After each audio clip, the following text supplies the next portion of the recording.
শুধু দর্শক বন্ধু, আপনারা দেখছেন একে নিউজ বাংলা। আর এই মুহূর্তে উপস্থিত রয়েছি কলকাতা হাইকোর্টে।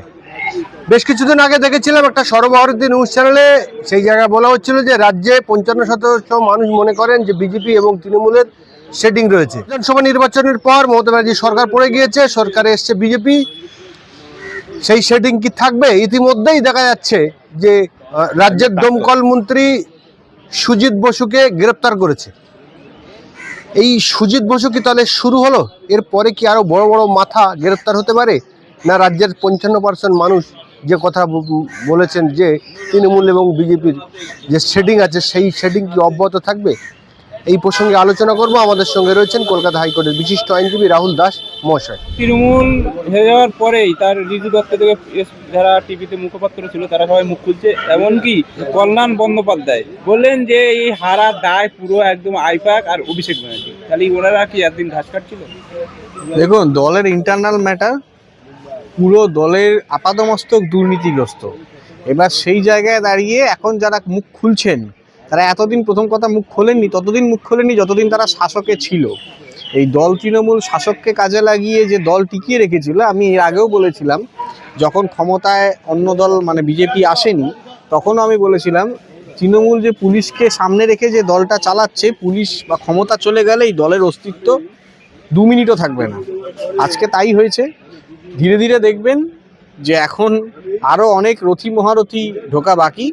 তৃণমূলের তখনও 3 শ্রেণী টাইপের নেতা ছিল, মানে জেলে বেলে আর যাবেন। কিছু জেলে আছে, কিছু বেলে আছে, আর কিছু জেলে যাওয়ার অপেক্ষা। আপনারা কালকে দেখেছেন যে সুজিত বসু অ্যারেস্ট হয়েছে, আরও অনেকে আছে, তাপস চ্যাটার্জি থেকে শুরু করে, আমি যদি এখন নাম বলতে শুরু করি মানে প্রায় দিন ফুরিয়ে যাবে বলতে গেলে। এই বিধাননগর পুরসভা, এসএসসি দুর্নীতি, তবে ইডি জেলে মানে যেই যেই স্পিডে এখন যে কাজটা করছে, আমার মনে হয় এটা অনেক আগে করা দরকার ছিল। যদিও হিন্দিতে একটা কথা আছে, দের আয় দুরুস্ত আয়, তো কাজটা শুরু হলো। তো এই সরকারের তারা তো বলেছে জিরো টলারেন্স করাপশানে, এবং জিরো টলারেন্স কোনো রকম কোনো মহিলা বা কোনো রকম কোনো সাধারণ মানুষের নিরাপত্তার ক্ষেত্রে যদি কোনো রকম বিঘ্নিত ঘটে, সেই শান্তি বিঘ্নিত ঘটে, সেখানে জিরো টলারেন্স করবে, তারা জিরো ডাউন করবে।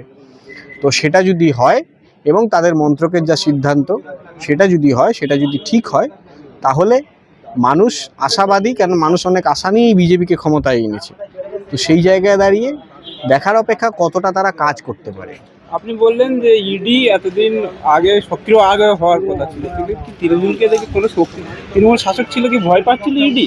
না, ভয় পাচ্ছিল কিনা বলতে পারবো না, সেটা ইডির যারা আর কি মুখপাত্র আছেন বা ইডির তরফ থেকে যে সমস্ত প্রেস রিলিজ বা অফিসিয়াল যারা সাইটে যাবেন সেটা তারা বলতে পারবে, কারণ ইডির দায়িত্ব, ইডি স্টেটমেন্টের দায়িত্ব তো আমার নয়। তবে গতি দেখে মনে হয়েছে যে দুর্নীতি যে লেভেলে হয়েছে, এবং দুর্নীতি, এই যে দুর্নীতি, আবার একটা কথা বলছি, আগেও বলেছি, দুর্নীতির যত তদন্ত হয়েছে পশ্চিমবঙ্গের বুকে, সেটা কিন্তু এই হাইকোর্টে দীর্ঘ সওয়াল জবাবের পর কোনো মন্ত্রকের নির্দেশে এই রাজ্যে কোনো তদন্ত হয়নি।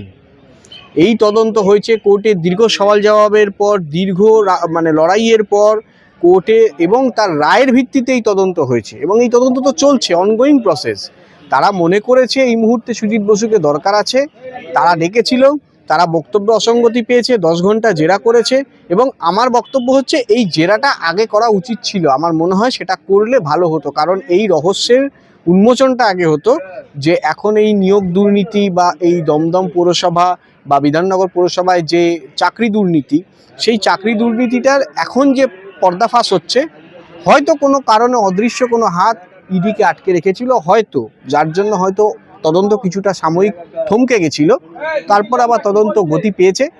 ভরসা, বিশ্বাস আমাদের আছে যে এই তদন্ত মাথা পর্যন্ত টানবে। ভোটের আগে আমরা দেখেছিলাম একটা সর্বভারতীয় টিভি চ্যানেলে সমীক্ষা করে বলা হয়েছিল যে বিজেপি এবং তৃণমূলের সেটিং আছে, 55% মানুষ, রাজ্যের 55% মানুষ বিশ্বাস করে। সেই সেটিং দেখে কি বিজেপি চলবে?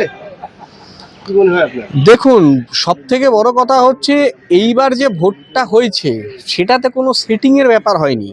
আপনাদের মনে থাকবে 2011-তে যখন ভোট হয়েছিল, সেই ভোটটা হয়েছিল বামপন্থের, বাম ফ্রন্টের সিপিআইএমকে সরাতে হবে, সামনে মুখ ছিল বিরোধী হিসেবে, তখন মুহূর্তে উঠে এসেছিল তৃণমূল কংগ্রেস। কিন্তু 2011-তে যে মানুষগুলো ভোট দিয়েছিল তৃণমূল কংগ্রেসকে, তারা কিন্তু তৃণমূলকে ভালোবেসে ভোট দেয়নি। বাম ফ্রন্টের কিছু অনৈতিক জনস্বার্থ বিরোধী কাজ, সেগুলোকে মানুষ মাথায় রেখে বলেছিল আর যাই হোক সিপিএমকে সরাতে হবে। তার ভিত্তিতে ভোটটা হয়েছিল, জনাদেশ হয়েছিল। 2011-র ভোটের পুনরাবৃত্তি কিন্তু 2026-এ হলো, যে তৃণমূলকে সরাতে হবে। লাগাম ছাড়া দুর্নীতি, মানুষকে শোষণ, মিথ্যে কেস দেওয়া, অনৈতিকভাবে মানুষকে জেলে বন্দি করা এবং পুলিশকে সামনে রেখে তাদেরকে থ্রেট করা, ধমকি দেওয়া, যার ভিত্তিতে মানুষ অতিষ্ঠ হয়ে গিয়ে 2026-এ মানুষ মনে করেছে আর যাই হোক তৃণমূলকে সরাতে হবে। তখন সামনে একমাত্র সাবস্টিটিউট বিরোধী দলনেতার ভূমিকা ছিল, বিজেপি ছিল, প্রধান বিরোধী শক্তি বা বিরোধী দল হিসেবে বিজেপি ছিল।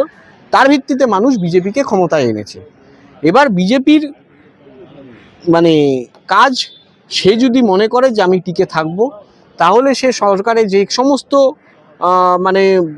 তারা যে সমস্ত প্রকল্প নিয়ে এসেছিলেন বা বলেছিলেন, সেগুলো ধীরে ধীরে যেমন বাস্তবায়ন হচ্ছে। ভালো দিক, মানুষ সুরক্ষিত থাকবে, মানুষের জনকল্যাণমূলক কাজ করবে, শিক্ষা, স্বাস্থ্য, এমপ্লয়মেন্ট হবে, শিল্প হবে, এটাই তো মানুষ চায়, বাংলার মানুষ, যাতে মানুষ নিরাপত্তা পায় এবং নিরাপত্তার অভাব বোধ না করে। এখন পর্যন্ত সরকারের যা স্ট্যান্ড বা এখন পর্যন্ত সরকারের যা কাজ, তা দেখে এখন পর্যন্ত মনে হচ্ছে, যেহেতু এটা সবে নিউবর্ন, তো এখন পর্যন্ত দেখে মনে হচ্ছে মানুষ যেটা সরকার যেটা করছে সেটা পজিটিভ দিকে এগোচ্ছে। আমরা বহুদিন ধরে শুনে আসছি যে অভিষেক বন্দ্যোপাধ্যায় অর্থাৎ ভাইপো গ্রেফতার হয়ে ক্ষমতা ছিল বলে হয়তো হয়নি, কিন্তু এখন তো ক্ষমতা পরিবর্তন হয়েছে, তাহলে কি অভিষেক বন্দ্যোপাধ্যায় সহ মমতা বন্দ্যোপাধ্যায় গ্রেফতার হতে পারে কি মনে হয়? অবশ্যই হতে পারে, কারণ মমতা বন্দ্যোপাধ্যায় ইডির ফাইল ছিনতাই কেসে সেখানেই গ্রেফতার হওয়া দরকার ছিল, শুধুমাত্র মুখ্যমন্ত্রী থাকাকালীন, এবং তার পদটাকে অমর্যাদা তারা করেনি। যদিও ওই চোর মহিলা তার পদকে অমর্যাদা করতে পারে, তার জ্ঞান নেই বলেই সে গেছে, তার জ্ঞান নেই বলেই ক্ষমতায় আসার পর পার্ক স্ট্রিট থানায় গেছিল অপরাধী, পার্ক স্ট্রিট না ভবানীপুর থানায় গেছিল অপরাধীকে ছাড়িয়ে আনতে। কোনো মুখ্যমন্ত্রী এটা কাজ করতে পারে না, এটা মুখ্যমন্ত্রী সুলভ আচরণ তার নয়। তার মানে সে পদ বোঝে না, আর নাহলে পদের মর্যাদা করেনি, চেয়ারের মর্যাদা দেয়নি। তো সেই জায়গায় দাঁড়িয়ে পদের অমর্যাদা যখন করেছে, পদে ছিলেন, এখন পদ থেকে নেই, নিশ্চয়ই তদন্তের মতো এগোবে, তদন্ত কোনোভাবে প্রভাবিত হবে না বলে আশা রাখি। বঙ্গ বিজেপির জিরো টলারেন্স ভালো কথা, কিন্তু বিজেপির অন্যান্য রাজ্যে দেখা যাচ্ছে তারা দুর্নীতি করেছে, যেমন হিমন্ত বিশ্ব শর্মা এবং অজিত পাওয়ার থেকে শুরু করে নানান ধরনের উদাহরণ আছে।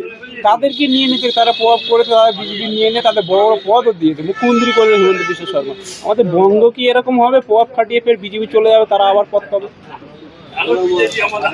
সম্ভাবনা কম, কারণ সবথেকে বড় কথা এই সরকার যেটা করেছে, যেটা হচ্ছে মহিলা নিরাপত্তা, সাধারণ মানুষের নিরাপত্তা এবং সরকারি কর্মচারীদের ডিএ, যেটা দীর্ঘদিনের বকেয়া, সেটা তারা দেবে, এবং সেই ভিত্তিতে তারা সোমবার মিটিং আছে।